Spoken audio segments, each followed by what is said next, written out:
Is it hard to access affordable, healthy food? Then listen carefully. Daryl Addison, an African-American inventor, has patented a process for growing food on demand. He called it Torpedo Pot. Torpedo Pot is a fully automated flower pot that gives you control over your plant's environment. All you do is add soil, seeds, and plants to the flower pot and watch it grow. Yes, Torpedo Pot grows the rest. Visit www.torpedopot.com.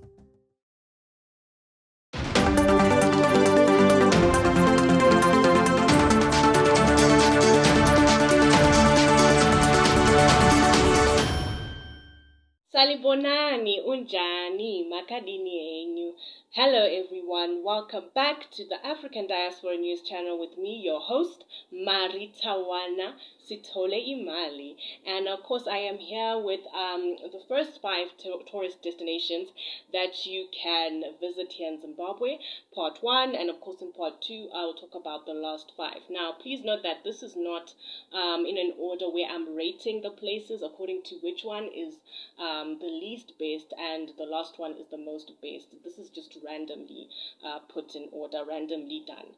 Now, I'd first like to start with Kariba, which is located in the Mashonaland West province of Zimbabwe.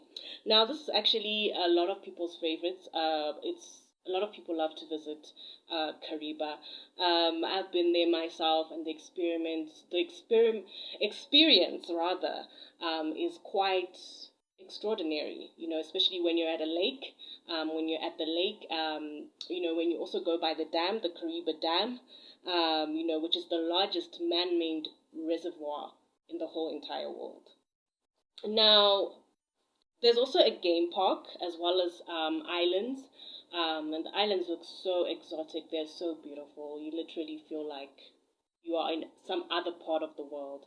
And there's also a safari area.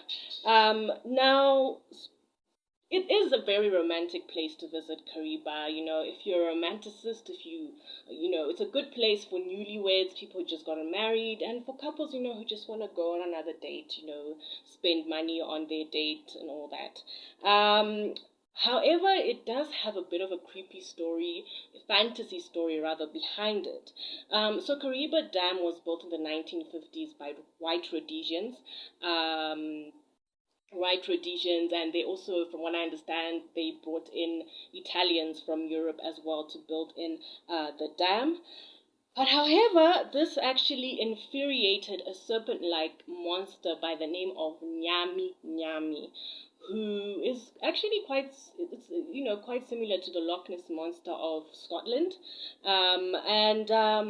It gets really creepy, as you start to hear the story, because this snake has the body, it's a serpent-like, creature, and it has the body of a snake, and it has the head of a fish.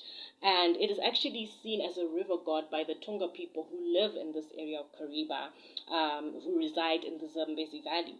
Now, it's seen as a Nyami Nyami. It's seen to be, the type of creature, obviously, that can control a lot of things, and it's got, spiritual powers. It's got a spiritual presence about it. It's got some, magic powers, apparently, to the Tonga people. And it's supernatural, rather, powers. And the Tonga people in the 1950s were then informed by these white Rhodesians that they're going to, build the dam, and they obviously have to relocate the Tonga people to higher land. And then the Tonga people had explained to these white Rhodesians that, okay, look, there's this serpent-like monster, Nyami Nyami. He's not going to approve of you building this dam.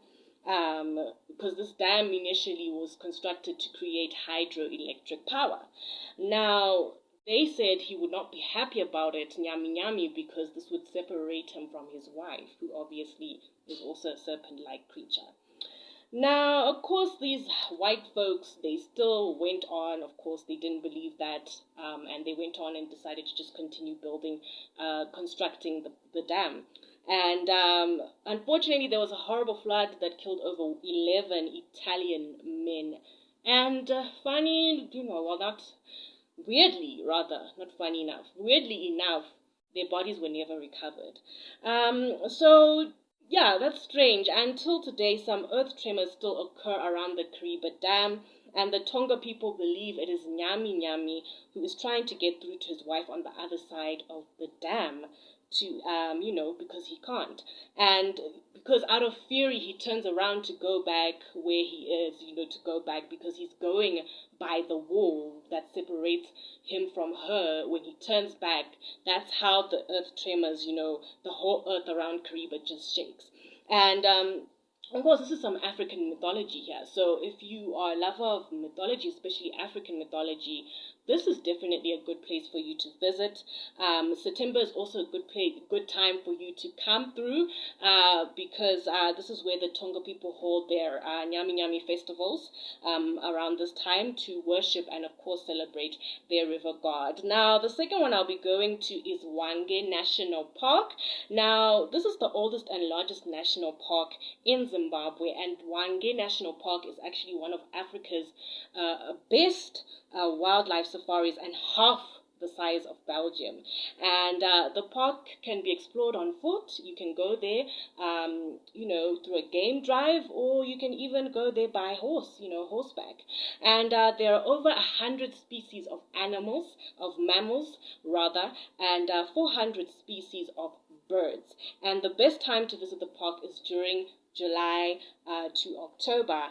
It is also home to the largest population of elephants. Zimbabwe has got a lot of elephants, and it's got lions, buffaloes, cheetahs, zebras, hyenas, giraffes, wild beasts, impalas, you name it. And activities that are done are day trips to Victoria Falls, because it is actually not so far away, very close to Victoria Falls, and is, of course, as well as camping, tours around the park, and picnicking. Now, another one that I was going to talk about is Mana Pools, which is also another national park that is located in the province of Mashonaland West. It is part of an area that is protected that stretches from Kariba to Mozambique, to the Mozambique border, and it has also been rated as the 5th best national park in the whole of Africa by the Gateway magazine. It is also a World Heritage Site, and it takes up over 350 bird species, plus a wide variety of different mammals, of course, such as kudus, elands, buffaloes, waterbuck, zebras, elephants, impalas, antelopes. And there are activities that are offered there, of course, at Mana Pools, which is camping, wilderness trails, where you can walk with a safari guide, but you have to make sure you've got a permit for you to go with the guide, because you're not allowed to also walk alone. There's also lion tracking, where you can have a limited view of the lions, so of course you watch from a distance, but you can observe how they behave and what they do. But of course you can't do anything stupid like try and get their attention, because that can't happen, because they ain't like that. Fishing is also available at the Zambezi River, game drives, canoeing, and there's also a little shop where you can purchase some souvenirs where you can take them back home with you, and show off to your family and friends. So yeah, this is also another place that is considered to be very romantic for, newlyweds, people who wanna, go on honeymoon and all that kind of stuff. So yeah, of course, if you're a romanticist, this is a good place for you. Another one that I'll talk about here is actually my favorite, which is the Chinoi Caves. Now, it's my favorite because when I was a kid, this was actually the place I was told that Aladdin, Jasmine, and Genie in the Lamp. Genie in the Lamp. This is where they actually lived. As a kid, I was told that growing up. But of course, as time went on, later on, I found that, okay, that's obviously not true. However, long ago, it is said that these caves, which are located in the Mashonaland West province of Zimbabwe, these caves were used by an outlaw called Nyamakwere. And he murdered many victims, but then he was actually thrown into the pools of the Chinoi Caves.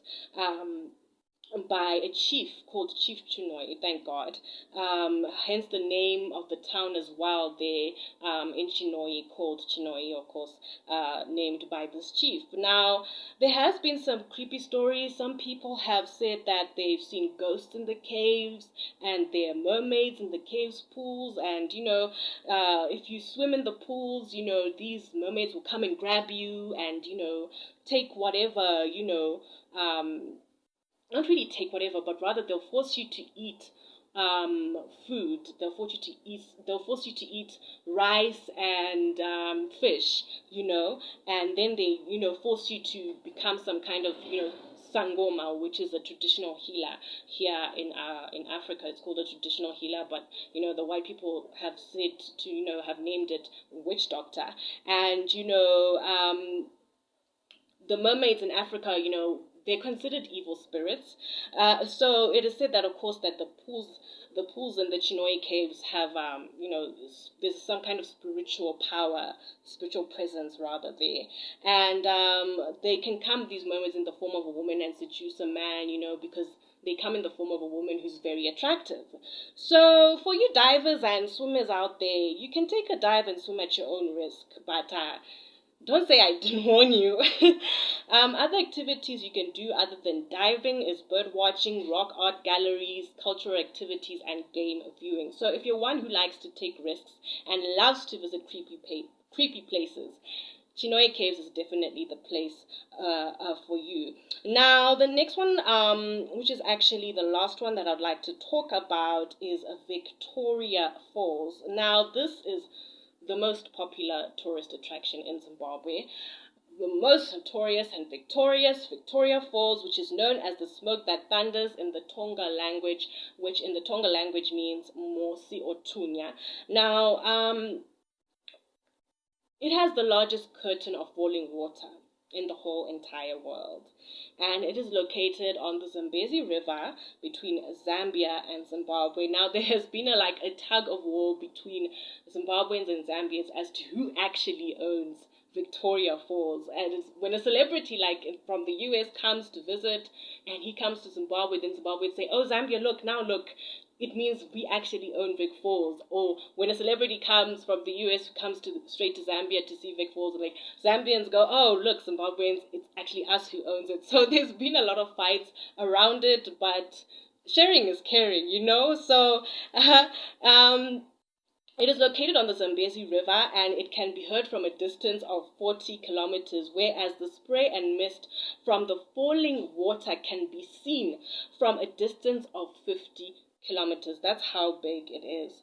And of course, it was named after Queen Victoria when a Scottish explorer called David Livingstone, who claims to, actually, discover the Victoria Falls.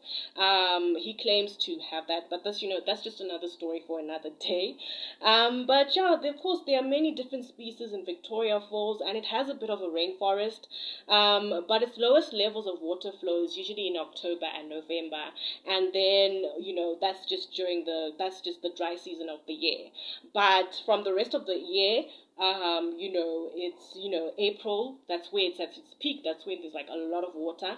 The rest of the year there's just a lot of water, but during October and November, that's when you literally can walk through parts of the falls. It's just dry and you can walk through it. But I've never actually attempted to try and do that, because usually the times that I would come and visit Big Falls was when there was a lot of water, during April, May, June, July, that time of the year. That's when I would usually come and visit. So I've never actually attempted to do that, but if you want to try it, you are, of course, very welcome. Now, of course, there are plenty of activities that you can do in Vic Falls. A lot of activities, so much variety of them. And one of the things that you can actually do in Vic Falls, you can actually do water rafting, boat cruising. You can go for a tour of the big trees that are there in Victoria Falls, a tour of the rainforest. You can go gorge swinging, bungee jumping. There's zip lines available. There's a Nile crocodile, Nile crocodile farm tours as well, game drives, lion walks, fishing on the Zambezi River, bike tours, helicopter rides, corridor cage driving, so much and so much more.